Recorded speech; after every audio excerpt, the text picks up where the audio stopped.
And now we have Marek Krzyżanowski joining us to discuss Iran, right, and what has happened there. Exactly. So we have the former Polish Consul in Afghanistan to talk about the situation in Iran. Can you first help us understand what this implication have? Do you think that this will send a ripple through Iranian politics, or do you think things will be relatively the same?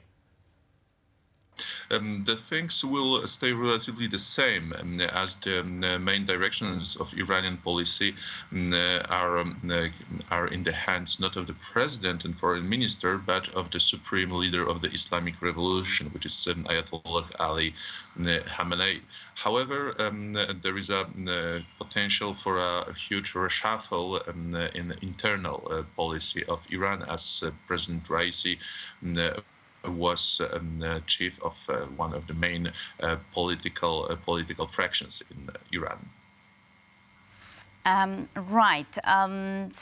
We were discussing this a little bit earlier, but it seems like, it is a very difficult time for Iran also because the world just saw in what state their equipment is and how sort of unable they were to locate, their own helicopter. They needed help from Turks, I believe also the EU with the satellite images.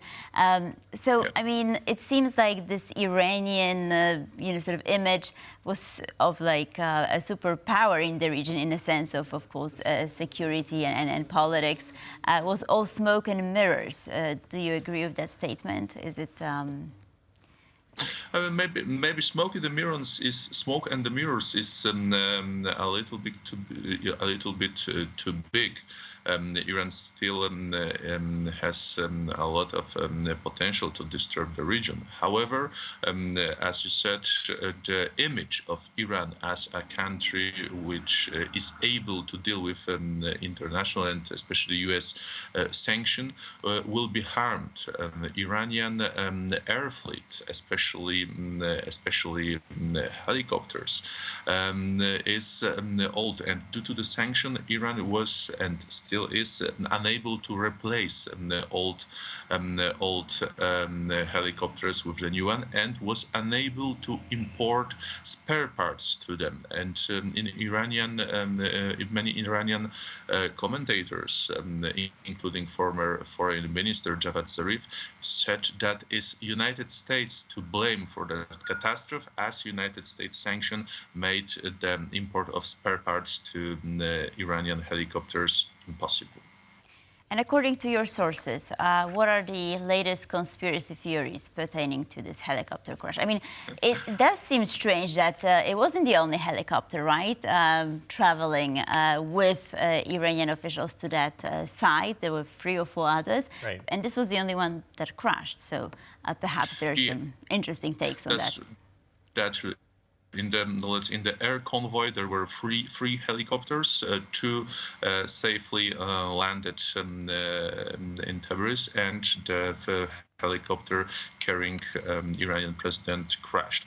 However, fortunately for the international policy, the political mainstream of Iran concluded that it was a very unlucky and unfortunate catastrophe due to bad weather condition. But of course, there are some conspiracy theories among let's say second-tier Iranian politicians, which are blaming, of course, as usual, Israel.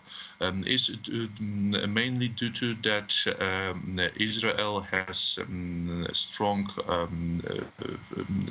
presence in Azerbaijan, and President Raisi was going back from a ceremony conducted together with Azerbaijani President Ilham Aliyev.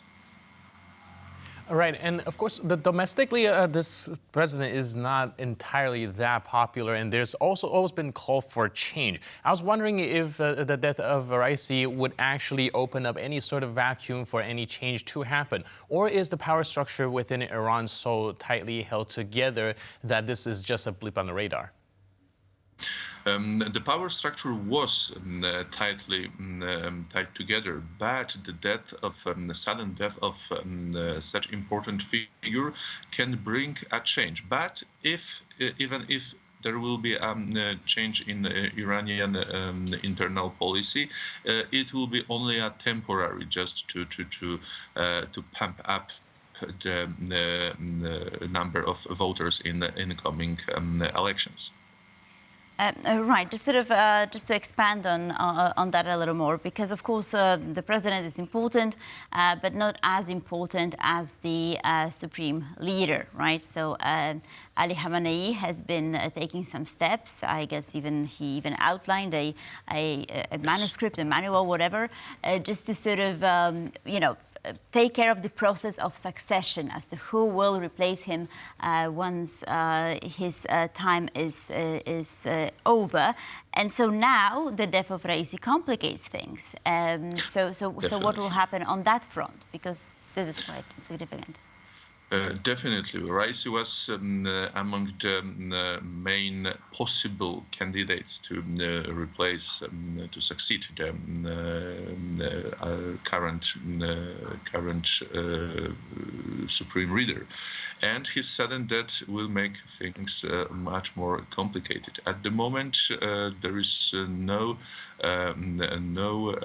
image who will be the next president, as the President Raisi was the main candidate for planet for the next year elections. Now everything is changed, and many new names came into the light, both as the candidates for the president and as a possible successor to supreme leader.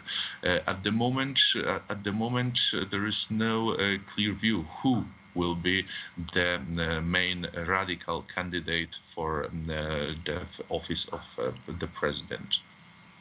Right, so various politicians from across the globe were expressing their condolences, and some countries are more interesting to us than others, I believe. For instance, Saudi Arabia, and I wonder, the state funeral will be held, right? Because that's what needs to happen. Oh, definitely. So, who do you think will attend this ceremony?